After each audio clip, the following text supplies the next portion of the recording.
warahmatullahi wabarakatuh.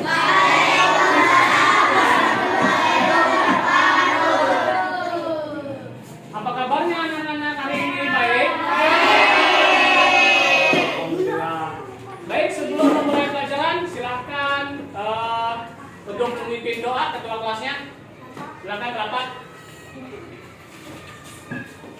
Duduk siap. Yuk, berdoa mulai.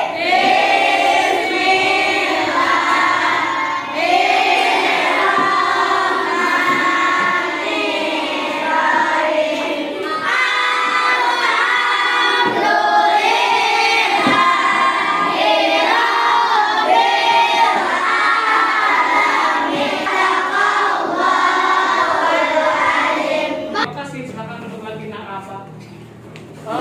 Sebelum pelajaran dimulai, Bapak absen terlebih dahulu ya. Ya. Ade Maulana Fajrin, Kapten. Semuanya hadir semua ya. Tujuan pembelajaran kita hari ini adalah kalian bisa memahami atau bisa membedakan mana sampah organik dan mana sampah anorganik. Nah, kalian dapat membuat proyek kaligrafi dari sampah organik dan anorganik. Hari ini anak-anak kita akan belajar tentang P5. Ada yang tahu P5 itu apa? Nggak tahu? Nah, lihat kalau gitu, lihat simak ke depan. P5 adalah proyek penguatan profil pelajar Pancasila. Ya. Apa bilang lagi? Apa P5? Proyek penguatan profil pelajar Pancasila. Betul. Sekarang tujuan P5 yang pertama adalah mewujudkan profil pelajar Pancasila. Tujuan P5 adalah menghubungkan teori dengan praktek. Jadi nanti Bapak kasih teorinya dan juga kita akan melaksanakan praktek hari ini, praktek proyek profil pelajar Pancasila. Dan tujuan yang keempat adalah memperkuat karakter. Ya, itu tujuannya. Sedangkan manfaatnya yang pertama, lihat. Yang pertama adalah belajar yang menyenangkan, pengembangan diri menjadi lebih baik, lebih aktif, lebih produktif. Itu manfaat dari P5. Yang ketiga dari manfaat P5 adalah keterampilan hidup. Terampil, kamu bisa membuat suatu proyek yang bisa dimanfaatkan dari limbah atau dari barang-barang bekas. Ya, manfaat yang selanjutnya yaitu adalah pemahaman yang lebih dalam. Oh, ternyata barang yang tidak terpakai itu bisa dimanfaatkan menjadi sebuah produk. Ya, itu manfaat P5. Bisa dimengerti? Bisa. Ini Bapak akan memperkenalkan proyek yaitu gaya hidup berkelanjutan dengan topik peduli sampah, selamatkan generasi. Dan kita akan membuat proyek kaligrafi 2 dimensi dari kulit telur. Ya, bahan-bahannya sudah ada? Ada.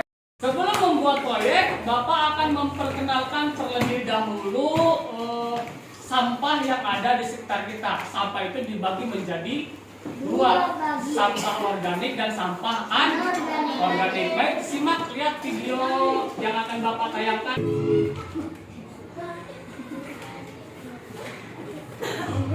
Pasti sedang mengikutnya. Maksudnya tulisan organik dan anorganik apa ya? Dan kamu ingin tahu, kami akan menjelaskan tentang sampah organik dan anorganik. Baiklah.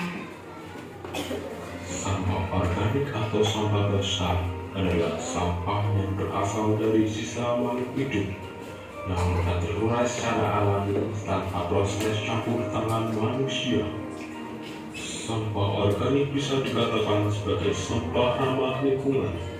Bahkan, sampah bisa diolah kembali menjadi suatu yang bermanfaat bila dikelola dengan tepat. Tetapi, sampah yang tidak dikelola dengan benar akan menimbulkan penyakit dan bau yang kurang sedap. Hasil dari pembusukan sampah organik yang cepat. Contoh sampah organik itu dedaunan, ranting pohon, sisa sayur mangrove, dan lain-lain. Sampah anorganik atau sampah kering adalah sampah yang sulit atau tidak dapat terurai. Sampah anorganik yang tertimbun di tanah dapat menyebabkan pencemaran tanah karena sampah anorganik tergolong zat yang sulit terurai, dan sampah itu akan tertimbun dalam tanah dalam waktu lama. Hal ini menyebabkan rusaknya lapisan tanah. Contoh sampah anorganik yaitu karet, plastik, kaleng, logam, dan lain-lain. Jadi itu ya maksud dari tulisan organik dan anorganik. Iya, apa kamu sudah paham? Ya, aku sudah paham mengenai perbedaan antara sampah organik dan anorganik. Terima kasih penjelasannya. Sama-sama, semoga bermanfaat ya. Sampai jumpa.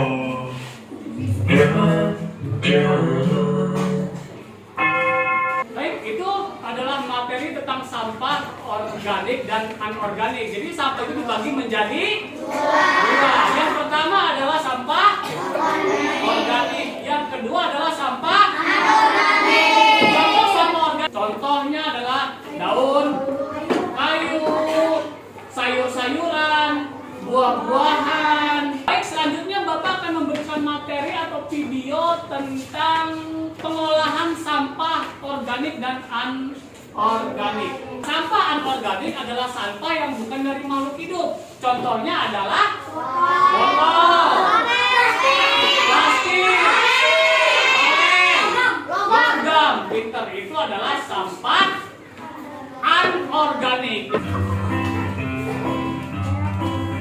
Cara mengolah sampah organik dan anorganik. Apa pengertian dari sampah organik? Sampah organik adalah sisa makhluk hidup yang mudah terurai secara alami. Contohnya adalah sisa makanan, sisa bahan dapur, limbah kebun, dan kotoran hewan. Apa pengertian dari sampah anorganik?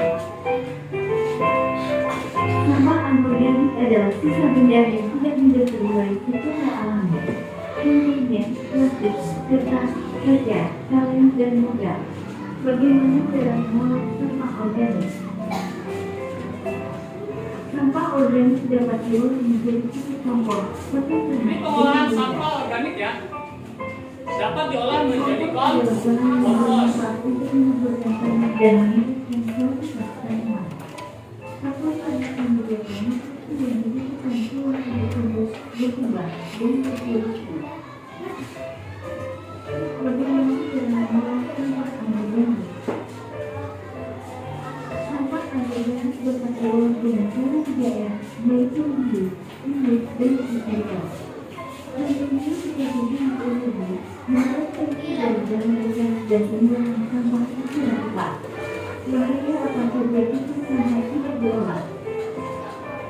Jika tidak diolah akan menimbulkan bau busuk, penyakit, pencemaran lingkungan, dan berbahaya bagi kesehatan.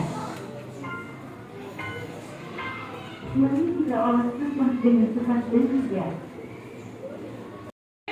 Bapak langsung aja akan meminta kalian silakan di lapangan. Nanti Bapak akan mengenalkan mana sampah organik, mana sampah anorganik, biar kalian bisa lebih paham dan lebih tahu, biar kalian bisa memilah dan memilihnya. Ini di sampah organik, ini sampah anorganik. Bisa mengerti? Silahkan keluar. Nanti di lapangan kalian baris masing-masing kelompoknya. Ayo. Sampah organik dan mana sampah anorganik. Coba kita bisa lihat di sini.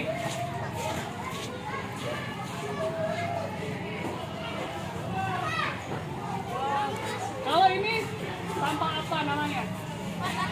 Sampah apa? Sampah organik. Sampah organik contohnya adalah daun. Terus kalau ini sampah apa? Sampah organik. Ini adalah sampah organik juga. Terus, nah, kalau ini sampah apa? Kalau ini sampah apa? Ya, ini adalah sampah anorganik. Betul. Terus,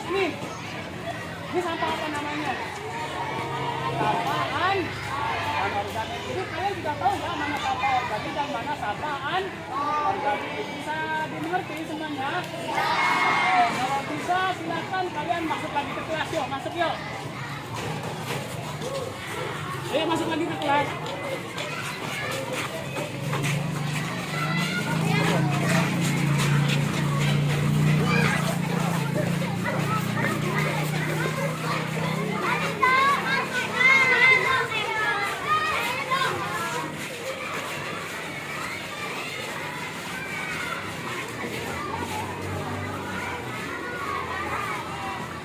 Dari sampah-sampah yang tadi kalian ketahui itu semua bisa diolah. Nah, hari ini kita akan mengolah sampah, yaitu dengan membuat proyek kaligrafi dari kulit telur. Membuat kaligrafi dari telur. Tapi sebelum kita membuat kaligrafi, membuat kerajinannya, kita akan belajar dulu apa itu kaligrafi, tujuannya, berasal dari mana. Ya, simak ya videonya ke depan. Pengertian kaligrafi, macam-macam kaligrafi sama jenis kaligrafi.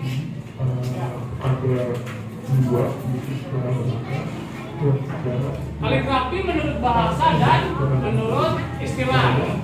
Menurut bahasa Yunani, kaligrafi pertama dari kalios, artinya indah, graf artinya tulisan. Berarti kaligrafi dari menurut bahasa yaitu adalah tulisan indah. Sedangkan menurut istilah, bentuk tulisan indah dari berbagai bahasa yang mengandung keindahan di dalamnya. Ini adalah jenis kaligrafi. Jenis kaligrafi. Yang pertama itu kaligrafi barat. Yang kedua kaligrafi Asia Timur. Sekarang kaligrafi dari Asia Selatan, dari Nepal, India, sama India. Masing-masing kaligrafinya berbeda. Jenis kaligrafi Islam. Ya, tulisan-tulisan bahasa Arabnya juga indah, bagus. Jenis kedua, yang pertama murni, yang kedua kontemporer. Nah, ini yang kaligrafi murni, menggunakan kaidah baku penulisan Arab yang diolah oleh Ibnu Mukhtar. Biasanya ukuran huruf diatur dalam sebuah bentuk belah ketupat dan huruf alif. Kaidah ini disebut al-mansyub atau kaligrafi berstandar. Contohnya nanti ada. Ini bentuknya alif dan ini juga bentuknya belah ketupat. Ini semuanya bentuknya belah ketupat. Ini kaligrafi murni. Ini contohnya. Contoh kaligrafi murni. Bagus tidak?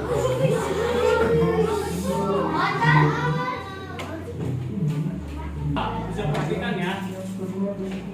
Ini kaligrafi kontemporer. Kaligrafi yang modern lah ya, kaligrafi yang menyimpang dari kaidah baku penulisan huruf Arab. Ini contohnya seperti ini. Kaligrafi konten, bagus tidak? Bagus. Ya. Bisa buat kaligrafi seperti itu. Nanti sama Bapak belajar membuat kaligrafi. Adalah pengertian kaligrafi, jenis dan macamnya. Nah, sekarang kaligrafi itu bisa dibuat dari semua bahan. Nah, kita akan membuat kaligrafi dari kulit telur. Ini kaligrafi dari bahan kardus. Kain peci itu kain-kainnya tidak terpakai atau kain-kain sisa. Itu bisa dibuat menjadi kaligrafi. Kaligrafi dari benang.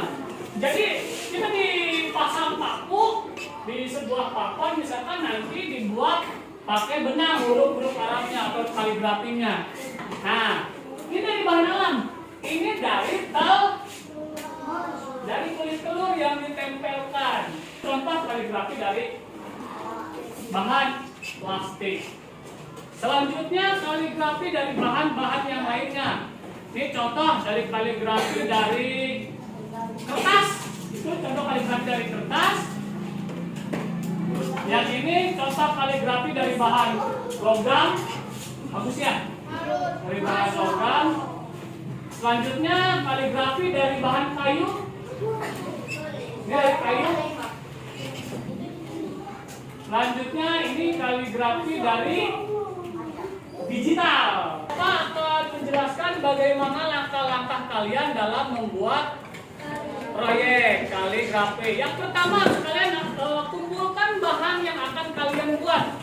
Ya, kumpulkan bahan yang akan kalian buat dari kulit-kulit, misalkan dari bekas orang tua kamu bikin masak telur, atau dari pasar, dari mana aja ya.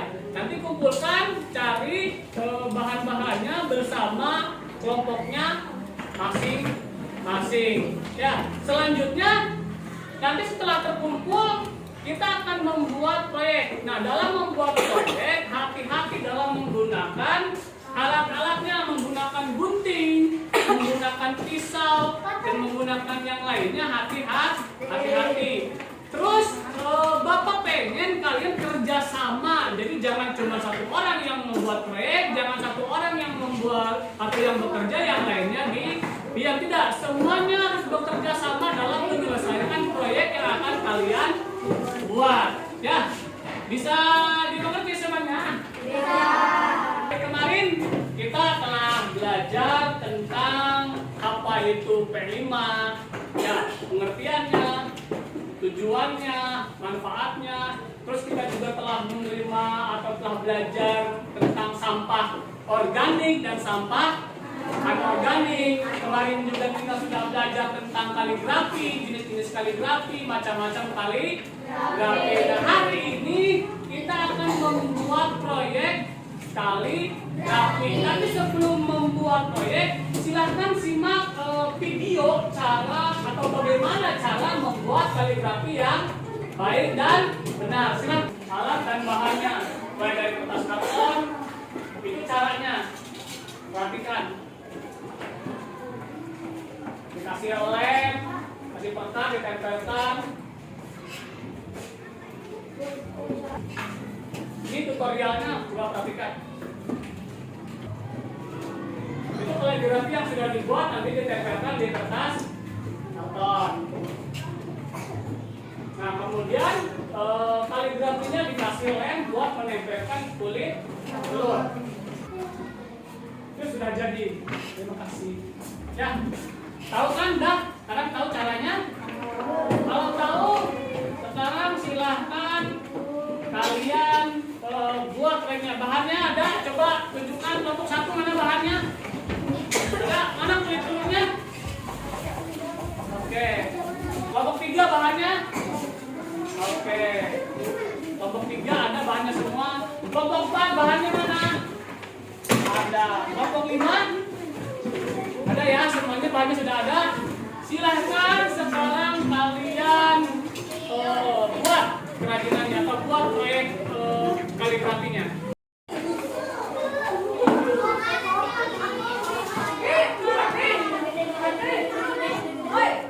Gunting. Woi,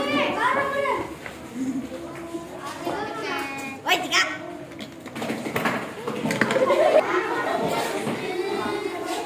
Orang bagian ngelem. Orang bagian mecakun. Udah gila tuh, Din. Dari lem nah.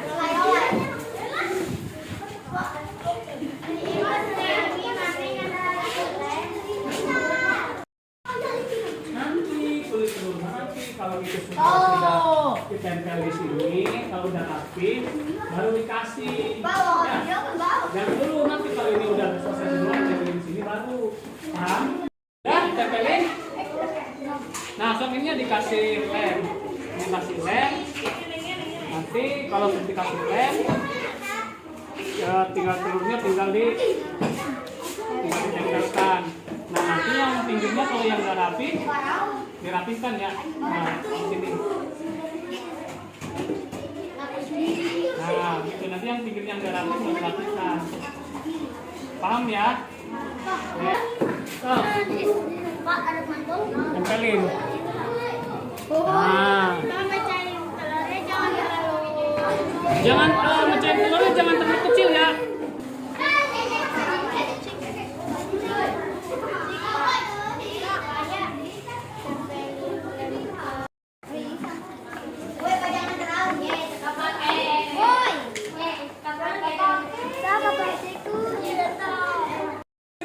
semua kelompok telah membuat proyeknya? Sudah ya?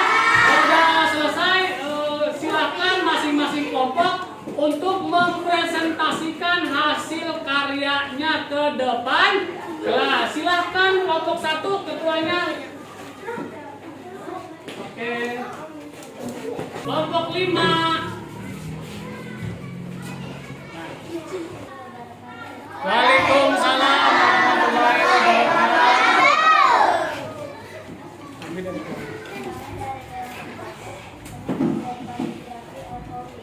Okoyo.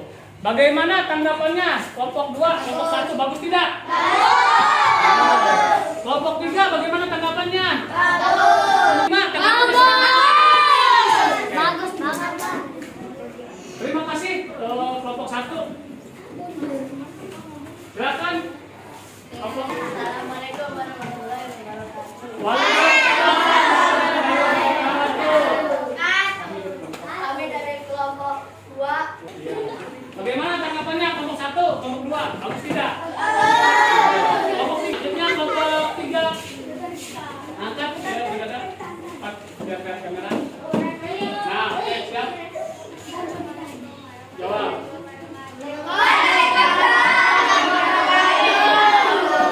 Bagaimana nih kelompok 1? Ini udah dibingkai lah, bagus. Bagaimana? Kelompok 5? Sangat bagus. Benar, duduk yang benar. Nah.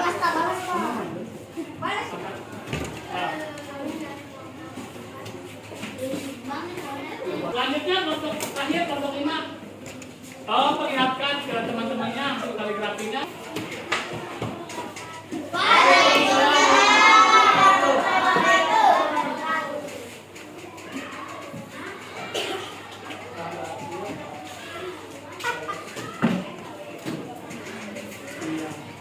Nih, kelompok 5 telah selesai membuat proyek kaligrafi dari kulit telur, yaitu al-Rais. Bagaimana tanggapannya kelompok 1? Kelompok 4? Oke, baik. Dari masing-masing kelompok sudah mempresentasikan hasil proyeknya kepada teman-temannya. Terima kasih. Kelompok 1 silakan duduk. Kelompok 2 silakan. Silakan. Ini selesai kita pelajarannya, telah kalian semua telah berhasil membuat proyek. Kelompok 1 telah selesai, 2, 5 juga bagus semuanya. Masing-masing kelompok membuat proyek dengan sangat baik, bagus ya. Itu saja mungkin hari ini. Selanjutnya Bapak ingin tahu perasaan kalian belajar bareng sama Bapak hari ini. Bagaimana kelompok 1 perasaannya hari ini? Nah, kelompok 2? Kelompok 3? Mana? Kelompok 4? Bagaimana perasaannya? Semuanya senang ya? Kalian telah berhasil membuat proyek dari sampah menjadi kaligrafi yang sangat indah. Baik, mungkin itu saja dari Bapak. Kita akan berjumpa minggu depan dengan materi yang berbeda lagi. Ya, silahkan Ananda Raka untuk menutup pembelajaran hari ini dengan membaca doa. Silakan doa sebelum pulang.